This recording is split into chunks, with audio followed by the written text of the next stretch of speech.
My name is Scheumann from West Lafayette, Indiana. The main things about me, I love sports and focus on school a lot. My two main sports are soccer and basketball. I thought it was hip flexor problems last summer, and then I played through it all season, some pain, and then at basketball I was doing a sprint and I overexerted myself, and then I felt like a tear in my hip.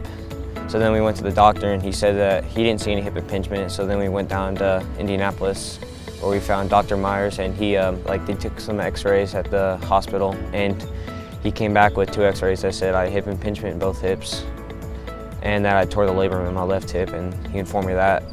I was scared, nervous. He'd never had surgery before.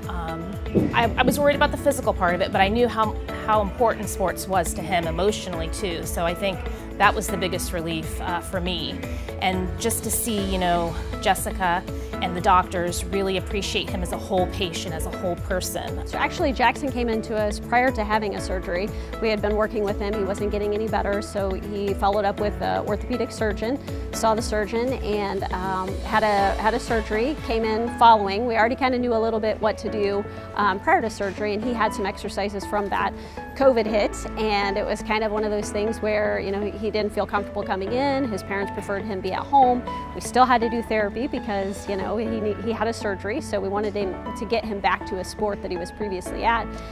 The COVID really, it had an effect on all of us. It made me look down a little bit, but the virtual therapies really made me look up and have a more positive outlook on my future. Because the surgeon told us that, his recovery was very much dependent on how the physical therapy went. By June, he was well on his way to getting back to training, tried out for a new team, made that team, and has been doing better, ever since. They recommended Franciscan Health especially because of Jessica Gillespie. They said she was a really great physical therapist, so that's why I went to Franciscan. He actually is back to playing his sport activities. He's strong. He was able to come back in for like a last session so I could retest everything and make sure that he was where he needed to be. But he was allowed to go back to playing his sports, and I believe he's still doing that today. I'm so happy we chose Franciscan Health outpatient physical therapy for Jackson, because it's made a world of difference in his life, and he's going to be able to get back to doing what he loves, and that's all you can ask for as a parent, to have that kind of support. Yeah, I've seen a big difference. I'm not as tight anymore in the hip joint for sure, and it allows more movement. I can kick the ball, I can shoot, so I can do pretty much anything I want now. So I would recommend Franciscan Health to anybody who's going through hip surgery or any surgery. I like getting better, and I just want to be the best possible player I can be.